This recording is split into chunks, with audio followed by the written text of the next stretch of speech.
к еще одному способу переноса рисунка на ткань. Для этого мы будем использовать трафарет. Вы можете распечатать, вырезать этот рисунок и потом обводить его по контуру. Нам необходим или же водорастворимый маркер, или же акварельный карандаш.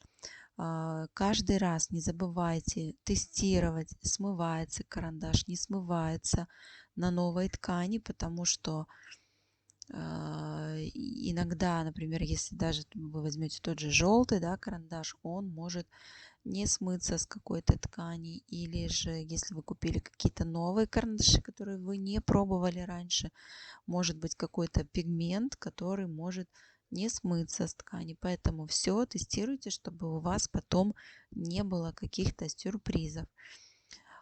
Также обратите внимание, что в данной работе, именно только в этой работе, нужно перенести будет рисунок на изнаночную сторону. Почему? Потому что дальше мы будем пришивать велюр, ткань, да, и вам просто может быть не совсем виден рисунок с изнанки. И вам нужно будет его просто подрисовывать снова, то есть делать двойную работу. Поэтому сразу перенесите рисунок на изнанку, и потом, когда вы вышьете контур бисером, потом велюром, то вам будет так гораздо проще, вы не будете делать двойную работу и подводить этот рисунок. По контуру ничего такого тут сложного нет, да, каких-то нюансов, просто мы впритык к краю бумаги, к краю рисунка держим карандаш и обводим его по краю.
После того, как рисунок мы полностью перенесли, нам нужно подрисовать те лепестки, которые внутри. То есть контур мы обвели, да, но внутри нам нужно еще добавить линии, которые мы не можем прорезать в трафарете. Поэтому мы просто смотрим на рисунок и подводим эти линии. Если что-то вы не так где-то прорисовали, вы всегда это можете стереть и потом подвести линию так, как нужно по рисунку.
Для того, чтобы стереть лишние линии, я просто беру ватную палочку, мочу ее в воде и потом убираю то, что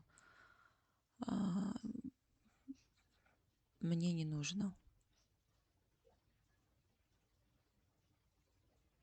Акварельный карандаш легко стирается, поэтому меня он полностью устраивает для таких переносов рисунков, и проблем у меня с этим не возникало. Если где-то в процессе работы у вас что-то будет немножко стираться, вы можете снова поднавести линию. И еще один момент: вы можете, если карандаш не очень хорошо рисует, его немножко смочить, и тогда будет более ярко, более четко рисовать карандаш на ткани.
Следующий этап — это вышивка бисером по контуру.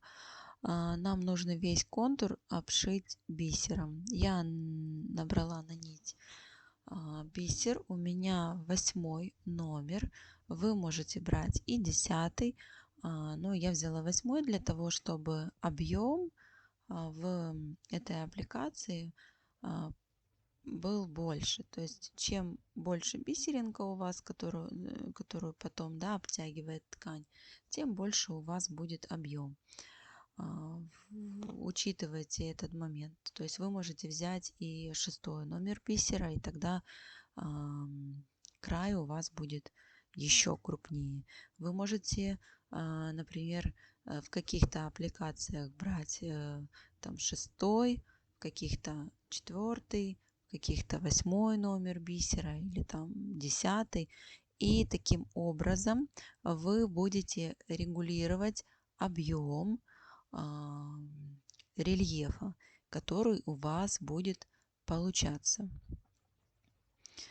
Здесь очень важно пройти все полностью по контуру, все завитульки, все лепесточки, аккуратно пройти углы, серединки, то есть бисер должен лежать ровно и аккуратно, потому что потом у нас будет сверху ткань, и чем ровнее вы вышьете рисунок бисером, тем лучше потом у вас будет лежать рельеф.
Итак, с изнанки рисунок выглядит вот таким образом.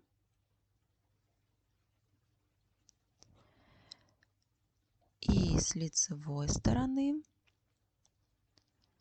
вот так получается. Там, где у нас центральный цветок, лепестки, да, заходят наверх, мы там оставляем и пробелы бисерные, потому что у нас там будет объем лежать.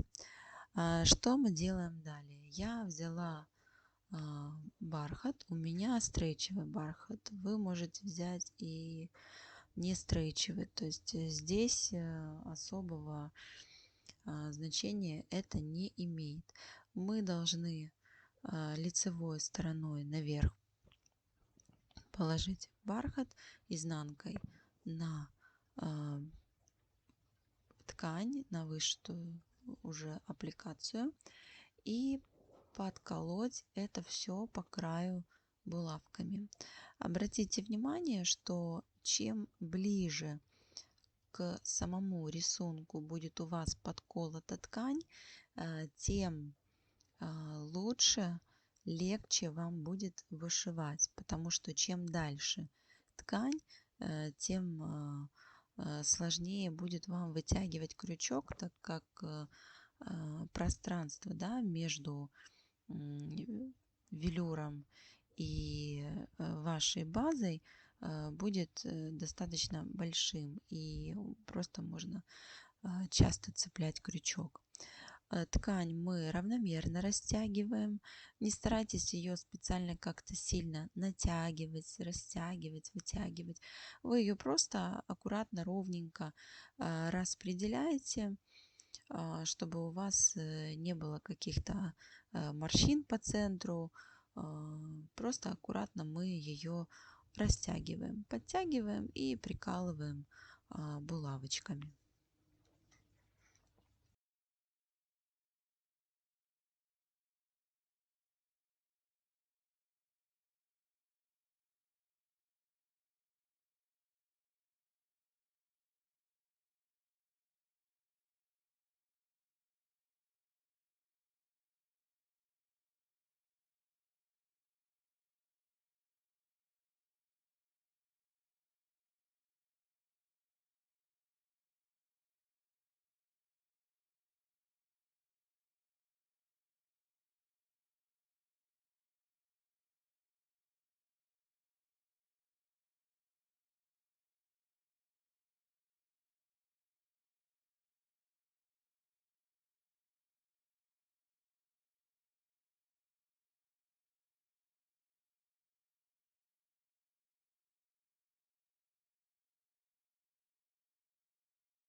И еще дополнительно мы прикалываем ткань, когда разворачиваем наизнанку, тоже смотрим, где еще дополнительно нам нужно прихватить ткань, чтобы нам было легче потом работать.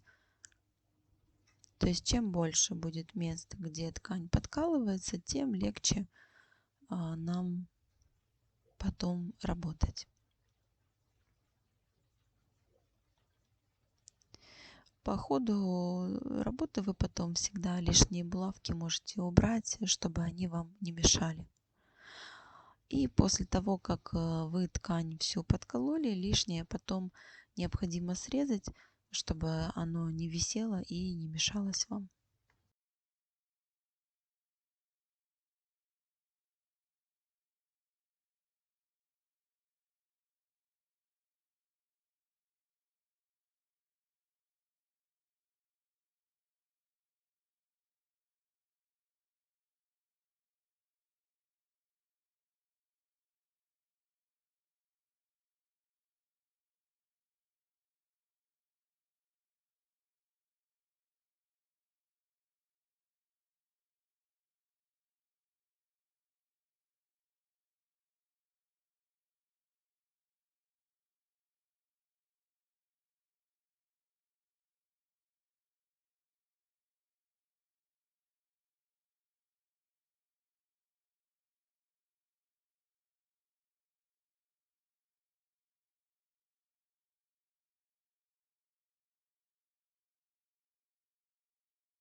И следующий этап: нам нужно пройти по контуру все а, завитки, которые у нас вышиты бисером, по внешнему контуру, да, мы проходим, и по внутреннему. То есть мы, получается, обтягиваем бисер бархатом.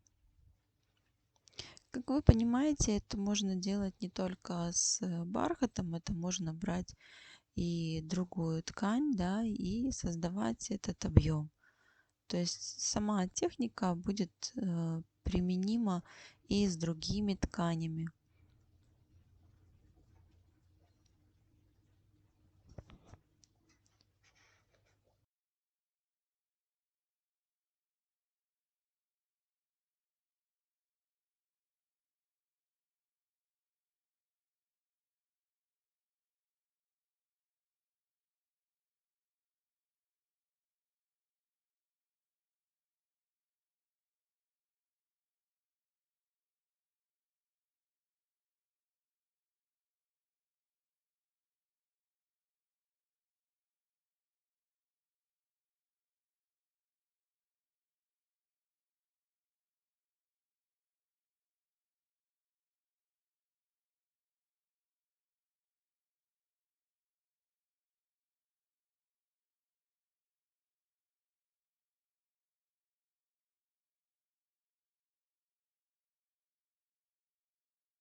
И вот такой у нас получается контур. Таким образом он у нас выделяется и создается рельеф. И все остальные завитки мы точно так же обходим сначала с внешней стороны, потом с внутренней стороны. То есть каждую бисерную дорожку вам нужно с одной и с другой стороны обшить.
И теперь нам нужно вырезать серединки, которые должны быть открытыми. И точно так же нам нужно потом вырезать все по краю. Будьте очень внимательны, очень-очень близко старайтесь не подрезать ткань, потому что ткань просто будет вылазить. Если даже такое произойдет, вы просто потом подшейте иголочкой, ткань прихватите и все. Не пробуйте это потом делать крючком. Вот. И все, мы вырезаем все те места, которые нам по рисунку, да, вот необходимо оставить без бархата. И потом мы перейдем к работе с сутажом. И потом вам нужно повторить точно так же все и со второй стороной. То есть все сделать симметрично.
Вот так в итоге выглядит первый этап работы.